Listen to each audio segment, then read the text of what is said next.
त्यांनी आपल्याला एका तक्त्यामध्ये काहीतरी दिलेलं आहे, माहिती म्हणा किंवा काही गोष्टी आपल्याला इथे प्रॅक्टिकली करायच्या आहेत. ते आधी आपण सॉल्व्ह करू. सांगा पाहू, शेजारील आकृतीत 9 बिंदू आहेत, त्यांना नावे द्या. आता हे जे दिलेले बिंदू आहेत आपण त्यांना एक्झॅक्टली नावं देऊ. ABCDEFGHI जेही काही असतील त्यातील कोणत्याही 2 बिंदूतून किती रेषा जातात. आता आपल्याला दिलेल्या ह्या रेषा काही सरळ रेषेत दिलेले बिंदू नाही आहेत की जेणेकरून आपण एक किंवा एकापेक्षा जास्त बिंदूमधून एक रेषा काढू शकतो. फक्त ह्या 2, ही एक, हे आणि हे अशा बिंदू आहेत की त्यातूनच काही रेषा जाऊ शकतात. मग अशा 2 बिंदू कोणते आहेत की त्याच्यातून फक्त एकच रेषा जाऊ शकते. तर हे 2 बिंदू, हे एक, त्यानंतर हा. पण हा एक जुळत नसल्यामुळे आपण त्यांना एकच रेषा काढू शकतो किंवा त्या बिंदू एक रेषीय बिंदूतून जाऊ शकतात. बरोबर आहे की नाही. त्यानंतर काय आहे, या 9 बिंदूपैकी कोणते 3 किंवा अधिक बिंदू एका सरळ रेषेवर आहेत.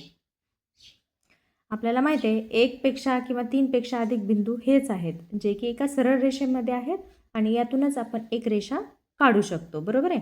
जे 3 किंवा अधिक बिंदू एका सरळ रेषेत असतात त्यांना एक रेषीय बिंदू म्हणतात. आपण शिकलेलो आहोत की जर एका सरळ रेषेमध्ये जर बिंदू दिलेले आहेत आणि त्या बिंदूवरतून आपण एखादी रेषा काढू शकतो तर आपण त्या बिंदूला एक रेषीय बिंदू असं म्हणतो. ओके नाही. त्यातील हे एक बिंदू आहेत, त्यानंतर हे आहेत, ही आहेत आणि त्यानंतर ही पण एक रेषा आहे. 3 पैकी किंवा 3 पेक्षा अधिक म्हणले पण 3 आहेत. ओके. चला पुढे काय दिलेले आहे, या 9 बिंदूपैकी कोणते 3 किंवा अधिक बिंदू एका सरळ रेषेवर नाहीत.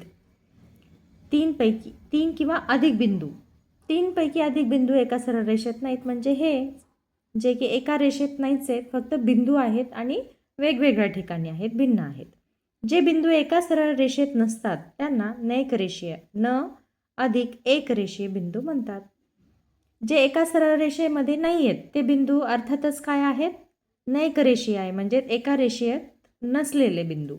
बरोबर आहे. चला हे आपल्याला सॉर्ट आउट झालेलं आहे. एक रेषीय बिंदू म्हणजे काय, नैक रेषीय बिंदू म्हणजे काय आणि इतर सगळ्याच माहिती जे एका रेषेमध्ये बिंदू असतात किंवा त्याच्यातून जाणारी रेषा कशी असते वगैरे वगैरे. पुढे बघूयात आपण प्रतल. बघा प्रतल आपण इंग्रजीमध्ये त्याला प्लेन म्हणतो किंवा पृष्ठभाग असंही म्हणतात. आणि पृष्ठभाग कशाला असतो तर इथे दिलेलं आहे बघा. तर आपला जो ब्लॅकबोर्ड असतो तो पण काय आहे, एक प्रतल आहे, पृष्ठभाग आहे. आपला जो टेबल असतो तो सुद्धा काय आहे, प्रतल आहे, पृष्ठभाग आहे. शेजारील चित्रातील 3ही आकृत्यांचे पृष्ठभाग कसे आहेत. आता याचा पण पृष्ठभाग कसा आहे तर सराउंडिंग आहे, गोल आहे, राऊंड आहे. याचा पृष्ठभाग हा सपाट आहे. ओके नाही. ह्या 3 भिन्न भिन्न ज्या आकृत्या आहेत त्यातील जे प्रतल आहेत ते पण कसे आहेत, वेगवेगळे आहेत, भिन्न आहेत. पहिल्या 2 चित्रातील पृष्ठभाग सपाट आहेत. हा सपाट पृष्ठभाग एका अमर्याद पृष्ठाचा भाग आहे. सपाट पृष्ठभागाला गणिती भाषेत प्रतल असं म्हणतात. जसे की आपण प्लेन याला काय म्हणतो, पृष्ठभाग, आणि पृष्ठभाग म्हणजेच प्रतल आणि जे सपाट असतं तेच पृष्ठभाग असतो. हा सिलेंडरचा भाग पृष्ठभाग होऊ शकत नाही किंवा प्रतल होऊ शकत नाही किंवा तो सपाट भागही नाही, त्यामुळे ही आकृती प्रतलाला योग्य नाही. पुढे काय दिलेलं आहे, शेजारील आकृतीतील प्रतलाचे नाव यच आहे. प्रतलाची आकृती मर्यादित काढलेली असली तरी प्रतल चोहोबाजूंनी अमर्याद असते. बघा इथे दिलेली एक आकृती आहे आणि ह्या आकृतीला नाव दिलेलं आहे यच. ही आकृती जशी आपल्याला एवढीच दिलेली असेल, त्यांचं म्हणणं आहे की ही आकृती आपण कितीही मोठी व्यापक काढू शकतो किंवा कितीही मोठी होऊ शकते, याला मर्यादा नाही आहेत. प्रतलाची आकृती मर्यादित काढलेली असली तरी प्रतल चोहोबाजूंनी अमर्याद असते. ओके नाही. या बाजूने पण आपल्याला वाढवता येतं, ह्या चारही बाजूने हे प्रतल आपल्याला वाढवता येऊ शकतो. प्रतल सर्व दिशांना मर्याद आहे हे बाणांनी दाखवले जाते, परंतु अनेकदा सोयीसाठी हे बाण काढले जात नाहीत. इथे प्रतलाचं फक्त त्यांनी स्ट्रक्चर सांगितलंय की प्रतल अशी एक गोष्ट आहे जसं लाईन पण दोन्ही दिशेला आपण ॲरो दाखवून ती लांबलचक होऊ शकते किंवा वाढू शकते असं सजेस्ट करतो. तसंच प्रतल सुद्धा चारी बाजूनी अमर्याद आहे आणि ते कितीही वाढू शकतं. प्रत्येक वेळेला ॲरो दाखवूनच ते सजेस्ट केलं जातं असं नसतं. तर बऱ्याचदा फक्त पृष्ठभाग, प्रतल एवढंच आकृती काढली जाते. त्या प्रतलनंतर आपण बघणार आहोत समांतर रेषा. आपण समांतर रेषेलाच इंग्रजीमध्ये काय म्हणतो तर पॅरलल लाईन्स म्हणतो. हे सगळ्यांनाच माहिती असावं.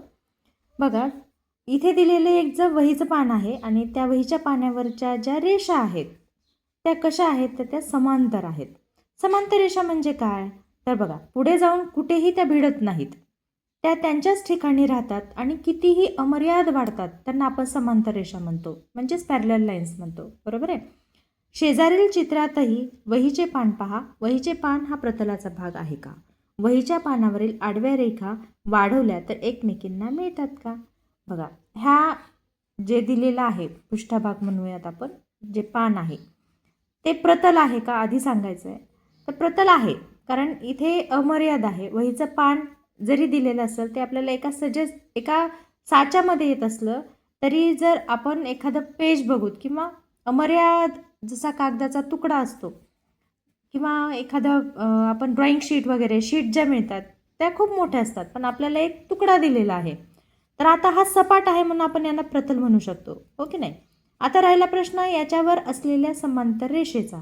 तर नक्कीच ह्या समांतर रेषा आहेत, ह्या कधीही कुठेही एकमेकींना छेदत नाहीत, मिळत नाहीत, म्हणून ह्या दिलेल्या रेषा पॅरलल लाईन्स आहेत, समांतर रेषा आहेत.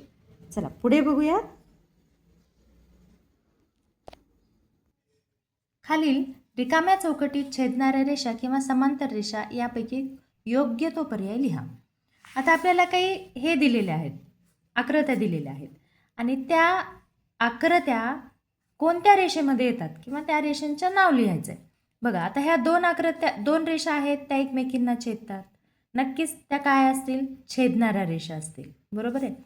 त्यानंतर ह्या दोन रेषा दिलेल्या आहेत, अगदी समान अंतरावर दिलेल्या आहेत आणि बरोबर सरळ आहेत, म्हणजे याचा अर्थ ह्या कुठेही ह्या दोन रेषा एकमेकींना छेदणार नाहीत, म्हणून ह्या काय आहेत, समांतर रेषा आहेत. आता पुढे अशा दोन रेषा दिलेल्या आहेत, एक रेषा सरळ दिलेली आहे तर दुसरी रेषा थोडीशी तिरपी दिलेली आहे. याचा अर्थ काय, पुढे जाऊन ह्या दोन्ही रेषा एकमेकींना काय होतील, छेदतील, म्हणून ही सुद्धा आकृती काय आहे, छेदणाऱ्या रेषा आहेत, हो की नाही. तर चला आपण प्रतल आणि समांतर रेषा, छेदणाऱ्या रेषा यांचा अभ्यास या व्हिडिओमध्ये केलेला आहे. खालील रिकाम्या चौकटीत छेदणाऱ्या रेषा किंवा समांतर रेषा कोणत्या आहेत व्यवस्थित ओळखलेला आहे. तत्पूर्वी आपण हा व्हिडिओ इथेच थांबूयात. लवकरच भेटूयात पुढच्या व्हिडिओमध्ये. तोपर्यंत धन्यवाद.